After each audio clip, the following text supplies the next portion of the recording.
From Daggett, the Needles subdivision passes by Coolwater and Mineola before arriving at Newberry Springs.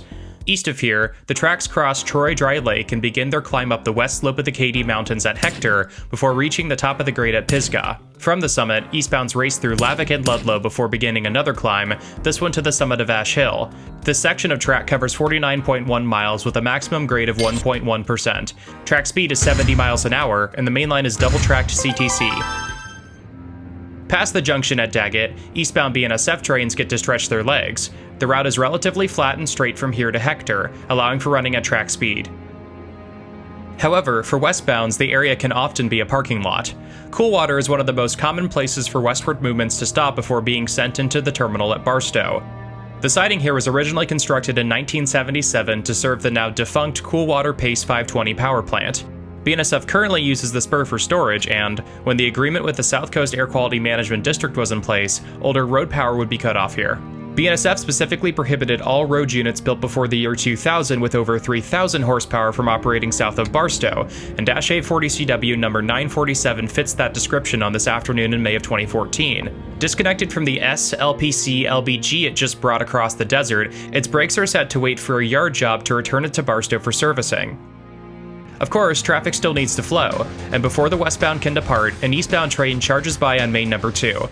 Before BNSF installed CTC on the entire Needles subdivision in the early 2000s, the main between Daggett and Ibis was controlled by automatic block signaling. Unlike CTC, where indications can be set remotely by a dispatcher, ABS only indicates to a train crew whether a train is in the next block of signals down the line. In order to be overtaken by faster movements, Santa Fe trains would need to be given verbal instructions by a dispatcher to enter into a siding off the main line, since the ABS on the Needles subdivision was set up to only allow eastbounds on the south track and westbounds on the north. CTC fixed this problem by allowing bidirectionality on both tracks, and higher priority trains will now switch between either track if there is space to thread between opposing traffic. Like many places in the western United States, the arrival of the railroad to the region caused many settlers to relocate to the Mojave River Valley and set up homesteads. The accessibility of water has made the valley relatively unique in that it's self-supporting, allowing agriculture to flourish. Sparsely populated as the area is, in the late 1890s, the Southern California Improvement Company took steps to develop the valley into what they termed the Pittsburgh of the West through the construction of a canal. Though the project failed, Santa Fe still borrowed the name Mineola, named for a company officer's wife, Minnie, for the station here. Even without the canal in operation, the valley remained vital for the supply of water to the rest of the Mojave. In addition to the distinctive pink ballast mined in the Newberry Mountains, the springs at Newberry, just east of Mineola, were essential for supplying Santa Fe's thirsty steam engines and lineside communities. Although the arrival of EMC-FT diesels in the run-up to World War II eliminated the need for boiler water on the Arizona Division, east of Newberry, most permanent communities along the Needles subdivision had their drinking water supplied by tank cars filled from the waterspouts located here. Gradually, Santa Fe offered to pay for wells to be dug for remaining residents along the line, and the delivery practice was discontinued in the early 2000s. While above ground the Mojave is dry, water's past presence still helps facilitate transportation through the region. East of Newberry Springs, the tracks cross Troy Lake, the first of several dry lake beds that the line races across. At the end of the last ice age, meltwater from retreating glaciers filled valleys across Nevada and California, forming a chain of large lakes that helped support a dazzling array of prehistoric flora and fauna. As the lakes dried and temperatures increased globally, the process of desertification turned the once permanent fixtures of the Mojave to a series of ephemeral basins. The Needles subdivision takes advantage of these lake beds to maintain a minimal gradient, and the section east of Newberry is home to the fastest running segment of track on the subdivision. Hector lies at the eastern shore of Troy Lake and at the foot of the Katy Mountains. The mountains were named for Major Albemarle Cady, a local garrison commander in the frontier days. Hector was originally known as Haskell, but the name was changed to Hazlitt in 1882 and then to Hector on June 4, 1899. A telegraph and train order office was built here in 1906 and closed in 1923. Hector also lends its name to hectorite, a clay with a high concentration of lithium found in a mine south of the station site. Like the borax at Calico, hectorite is part of the massive amount of mineral wealth in the Mojave, and the mountains that tower above the tracks here have been combed by both prospectors and corporations for well over 150 years. On October 16, 1999, a 7.1 earthquake struck the area around the hectorite mine at 2:46 a.m. Amtrak number 3, the westbound Southwest Chief, was just east of the summit at Pisgah when the quake hit, causing 22 of the 24 cars on the train to derail. Miraculously, the engines remained on the tracks and only 4 passengers were injured, and a temporary slow order to facilitate repairing the line was lifted after only a few days. Not that trains break speed records passing through here, however. After all, between Hector and the top of the grade, the Needle subdivision rises over 300 feet as it crosses up and out of the Mojave River Valley. This is the first of 4 grades that the route is cursed with on its journey to the Colorado River Basin, and while nowhere near as steep as Goff's Hill to the east, locomotives are still pushed to their limit as they work to keep their tonnage moving over the crest of the hill.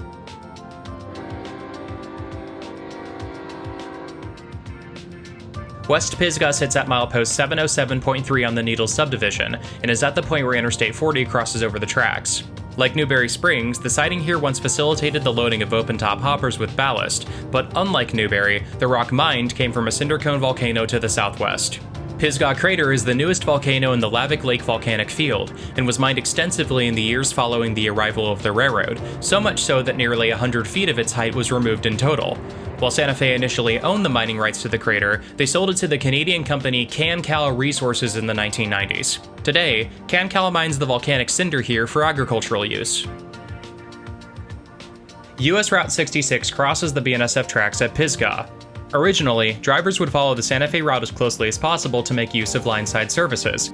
As the road network developed, what was then called the National Old Trails Road was rerouted away from the railroad right-of-way to roughly parallel the tracks. By 1926, it had been reorganized as a U.S. highway and fully paved across the Mojave. When the Dust Bowl swept through mid-America in the early 1930s and created the largest refugee crisis in American history, the road became a lifeline for escaping farmers fleeing to the San Joaquin Valley. By the time John Steinbeck made his own journey along 66 in 1937, the road had cemented itself as a major transportation artery across the Mojave. Indeed, when I-40 was authorized as part of the Federal Aid Highway Act of 1956, it coexisted on the same alignment as Route 66, only being gradually replaced with new-built highway in phases until its completion through the Mojave in 1973. 66 was turned over to the local government in 1985, and it remains the only numbered county road within San Bernardino County.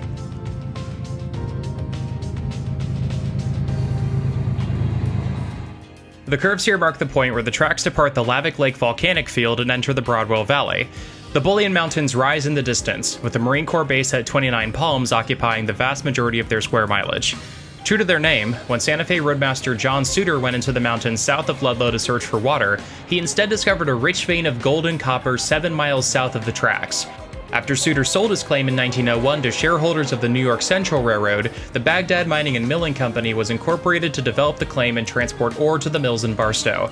At the same time, another claim in the area, this one discovered by John R. Gentry, had been purchased by Benjamin E. Chase.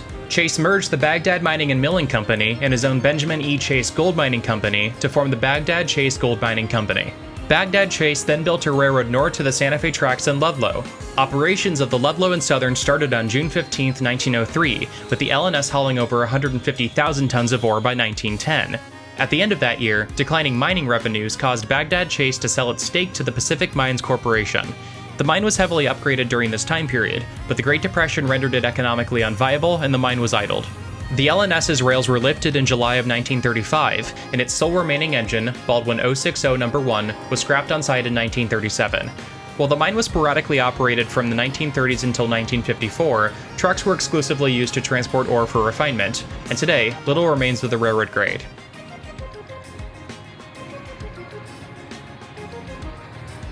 Located midway between Lavic and Ludlow, Arctic was named as a tongue-in-cheek reference to the extreme temperatures found in the region. Renamed Argos in May of 1907, the station hosted a post office and small settlement until the arrival of the Tonopah and Tidewater at Ludlow caused the community to uproot and relocate itself down to the junction point. The T&T was founded by the same mining interests that had helped develop the Calico area's borax production. Francis Marion Borax Smith spent much of the late 1800s consolidating his mining empire in eastern California and southwestern Nevada, culminating in the 1890 purchase of rival William Tell Coleman's assets around Death Valley and Calico. Reincorporated as the Pacific Coast Borax Company, Smith's venture began to tap into Coleman's claim east of Calico, which had fittingly been named Borate. To reliably transport ore from the mine to Daggett, a narrow-gauge railway was constructed by the PCB to the Atlantic and Pacific Main Line in 1898. Named the Borate and Daggett Railroad, it began hauling freight by the end of that year, but by 1901 the mining activity at Borate was deemed unsustainable and an alternative source of borax was needed.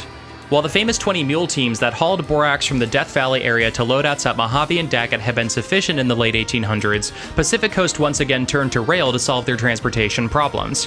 In July of 1904, the Tonopah and Tidewater Railroad Company was incorporated to haul borax from the Lila C mine in Death Valley. Initially, PCB had partnered with the SPLA and SL to transport ore from the mine to Las Vegas, but in August of 1905, Santa Fe President E.P. Ripley cut a deal with Smith. Ripley wrote that if the TNT would start its construction somewhere along the Needles District, he would give PCB a discount on construction material deliveries. Despite protests from Clark, Ludlow was selected as the new terminus point for the road, and the right-of-way out of Las Vegas was abandoned that month.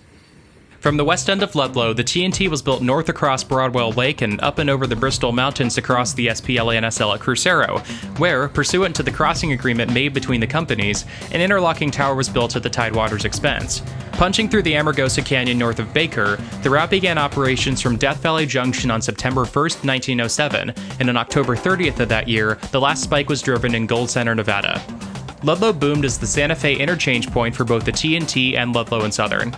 While initially nothing more than a group of tents adjacent to the Santa Fe section house and water tank, a two-story depot was eventually erected to serve as the Tidewater's headquarters in town.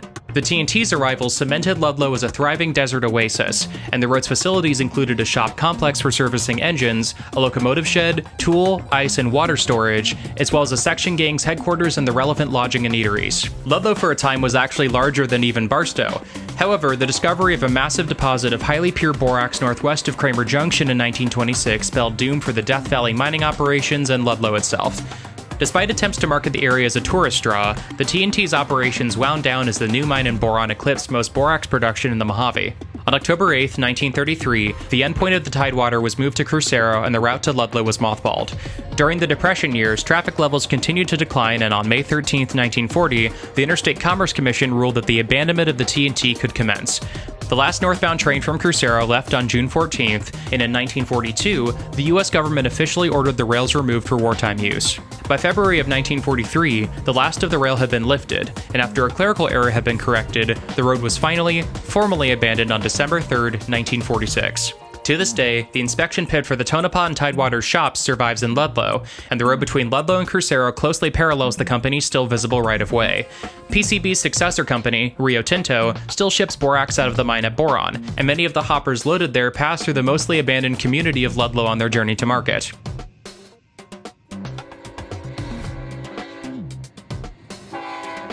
Immediately to the east of Ludlow, the tracks begin the climb up the west slope of Ash Hill.